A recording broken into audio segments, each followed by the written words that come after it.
Welcome to episode 6 of Michael Reads from a Book, a series in which I read from a book in a variety of different outfits through a conceit that is less interesting than I think it is. Today's choice is The Gothic in Contemporary Literature and Popular Culture. Trying to remember a title for more than 5 seconds is apparently beyond my grasp. I've been reading a lot about the Gothic recently. Haven't learned very much about it, since apparently it's one of those words that mean a lot of different things. About all I can get right now is that it usually includes some kind of supernaturalness, horror, and or sexiness. This particular is an anthology of the Gothic and pop culture, which makes it kind of the opposition as I'm reading all this Gothic stuff to come up with my own paper, eventually on Gothic and pop culture. So I guess we'll do good to educate myself on what's out there. This particular entry comes from Chapter 5, Bella's Promises, Adolescence, and Recapitulation in Stephenie Meyer's Twilight series by Rachael McLennan. Oh, I probably should have mentioned the editors of the book. They put a sticker over the cover part, so I can't do that. It is edited by Justin D. Edwards, and I'm going to mess this up. Agnieszka Soltysik Monnet. Yeah. So here we go.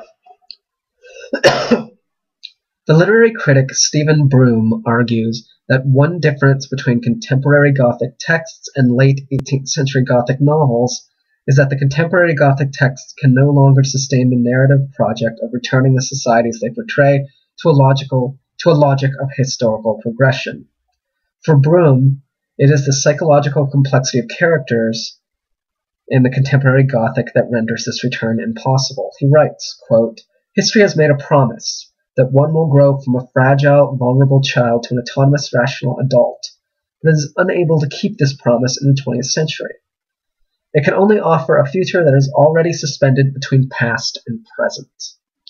While the Gothic may ostensibly plot the movement of a chronological time, it really devastates any sense of linear progression that we may put to use together in our personal history. Missing from Broome's analysis here is any mention of adolescence. This absence is striking, for it could be argued that the concept of adolescence comprises the ability of history to keep its promise. One will grow from vulnerable child to rational adult.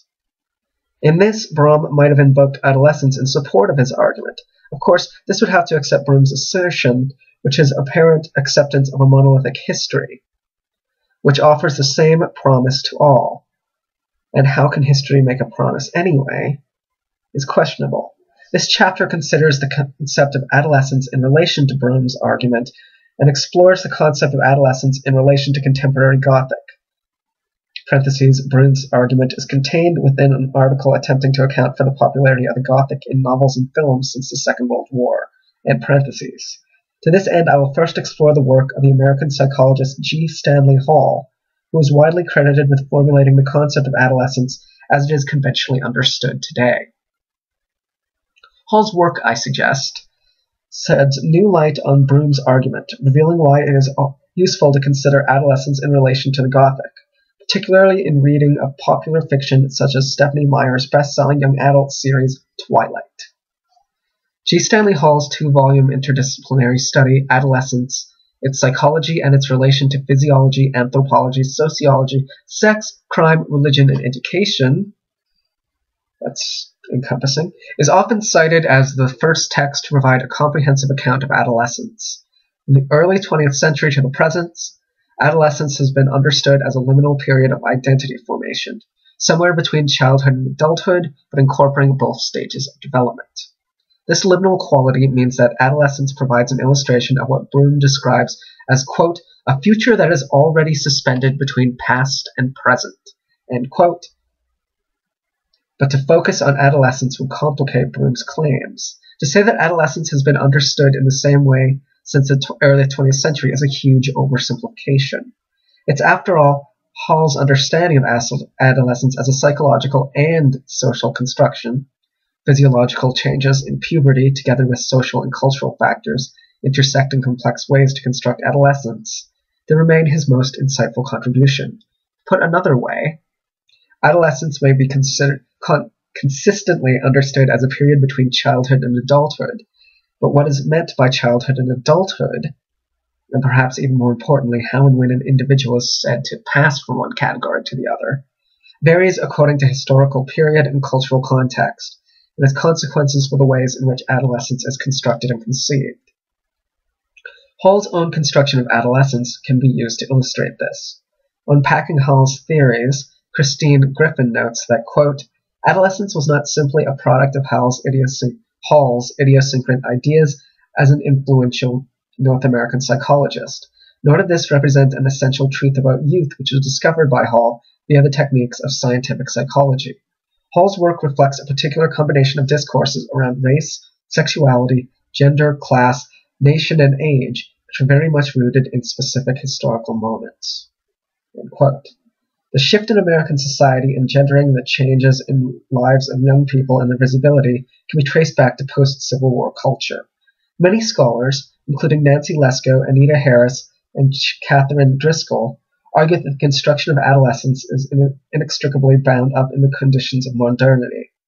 Lesko, for example, argues that adolescence becomes a social space in which to talk about the characteristics of people in modernity, to worry about the possibility of these social changes, and to establish policies and programs that would help create the modern social order and citizenry. That's 5 minutes. Needed a whole page and 2/4, which is also known as a half. I think it's an interesting argument that adolescence and the Gothic are intertwined.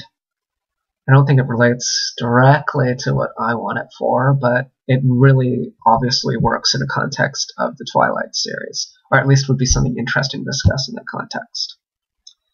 Right. See you next time.